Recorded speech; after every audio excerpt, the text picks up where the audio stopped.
Bien, je voudrais vous saluer de la façon la plus particulière, de la façon la plus spéciale, parce que nous sommes en pleine année scolaire. La rentrée scolaire donc, a eu lieu le 9 septembre.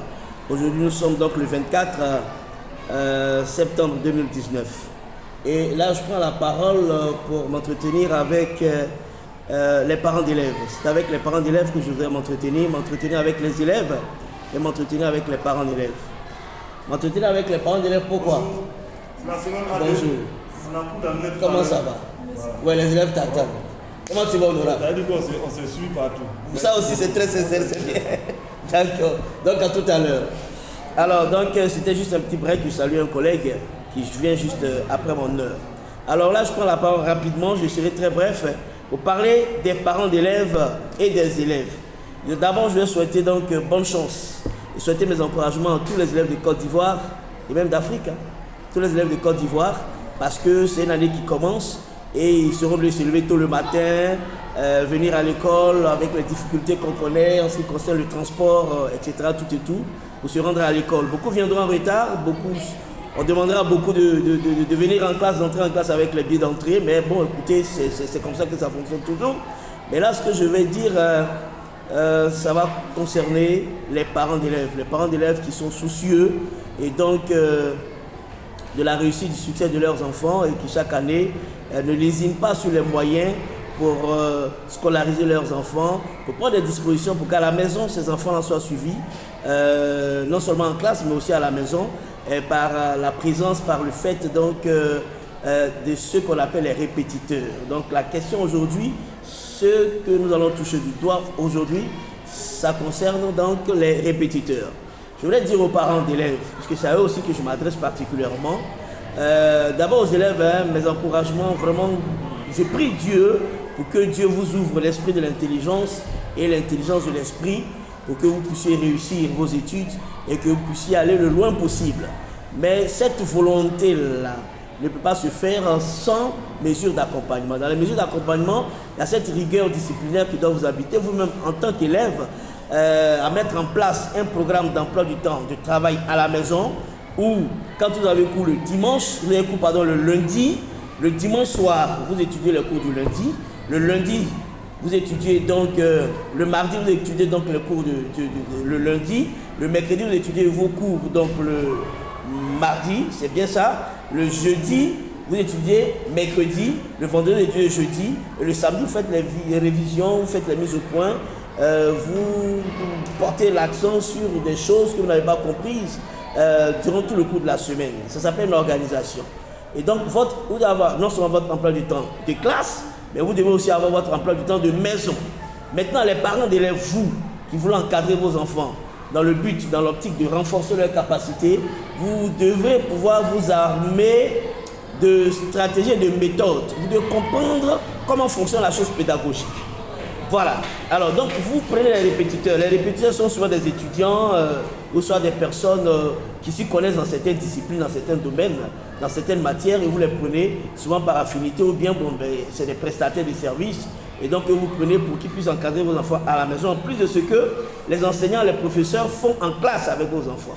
Alors, ce que je vous dis, conseil que je vais vous donner en tant que parent d'élèves, c'est de demander à ces répétiteurs-là d'aller rencontrer le professeur principal de vos enfants à la maison, en fonction de leur classe, et d'échanger avec certains professeurs dans la mesure de leurs possibilités, et de faire en sorte aussi, par ailleurs, qu'ils puissent avoir la progression des matières dans lesquelles vous voulez que les renforcements des capacités de vos enfants se fassent. À ce moment précis, quand ils ont la progression, ils viennent à la maison, ils échangent avec l'enfant, et puis ils anticipent les cours. Faciliter les choses à l'enfant dans la compréhension des choses. Et de cette façon, sur cette base-là, l'enfant peut, de façon anticipée, voir ce qu'il doit voir la veille en classe. Il voit ça justement à la maison avec son répétiteur.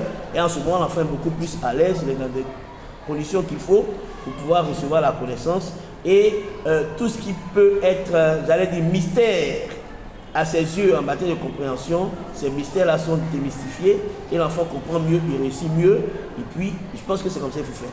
Ce qu'il faut faire, je me reprends, il faut absolument que les répétiteurs, sous le contrôle de chaque parent d'élève, aille dans l'établissement de l'enfant pour avoir la progression de la matière où on veut renforcer les capacités de l'enfant ou des matières où l'on veut renforcer les capacités de l'élève pour permettre à ce répétiteur-là de ne pas travailler en marge de ce qui se fait en classe et qu'il y ait un travail qui se fasse en amont et en aval.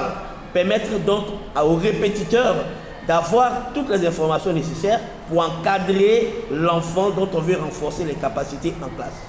Voici, c'est ce message que je voulais transmettre donc aux parents d'élèves. À tous les élèves, je vais vous dire de sortir de la question de la tricherie. Prenez le temps, par un programme bien établi, bien organisé, je l'expliquais un peu plus en haut dans mon allocution, dans mon discours, prenez le temps de vous organiser sous le regard, sous la supervision de vos parents à la maison, et puis travaillez avec efficacité. S'il y a des choses que vous ne comprenez pas, dans les disciplines de quelque nature que ce soit, dans toutes les classes, il y a au moins des personnes qui comprennent. Vous n'avez qu'à vous lier d'amitié de ces personnes avec ces personnes qui comprennent, mettre en place des équipes de travail pour que cela puisse vous expliquer ce que vous semblez ne pas connaître. Et je pense que de cette façon-là, vous allez vous occuper sainement à travailler et puis à produire des résultats meilleurs. Ensuite viendra l'encadrement qui vient donc de la part des inspecteurs, parce que cette question-là, elle est encore épineuse. Il faut absolument que les inspecteurs puissent être affectés, faire le travail, parce que c'est cela nécessaire. D'ailleurs, je vous salue. Comment ça va, maintenant? Merci beaucoup. Merci beaucoup. Comment allez-vous? Bon, nous, on a fait notre petite vidéo de rentrée d'année, de la rentrée scolaire, et puis voilà, on parle un peu aux parents d'élèves. Voilà, donc je voudrais souhaiter donc bon vent à tous les élèves de Côte d'Ivoire, souhaiter bon vent à tous les élèves des petits hameaux, que ce soit du primaire, du secondaire, du supérieur, souhaiter donc excellente rentrée scolaire à tout le monde, et puis bonne chance à chacun, et que chacun prenne son bâton de pèlerin pédagogique, éducationnel, pour pouvoir apporter en famille à la maison des résultats efficients, parce que les parents, ils investissent. Vous, en retour, ce que vous pouvez faire à vos parents, c'est de leur apporter des résultats excellents, des résultats donc qui vont vous permettre donc de vous réaliser, de devenir quelqu'un demain dans la société. Est-ce que ça va, les élèves? Merci. Vous êtes prêts pour affronter la rentrée scolaire? Vous n'allez pas tricher, non? Vous allez étudier vos leçons? C'est important d'étudier ces leçons. Hein?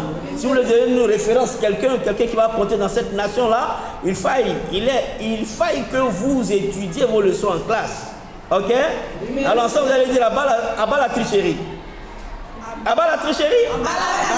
Non, vous ne répondez pas bien. C'est qu'on dirait que vous allez rentrer dans le système de tricherie là. Dites-moi à bas la tricherie. À bas la tricherie. Je vais entendre bien. À bas la tricherie. À bas la tricherie. Nous allons réussir. Nous allons réussir. De par l'intelligence que Dieu nous a donnée. Nous obtiendrons de très bonnes notes. Pour notre propre plaisir.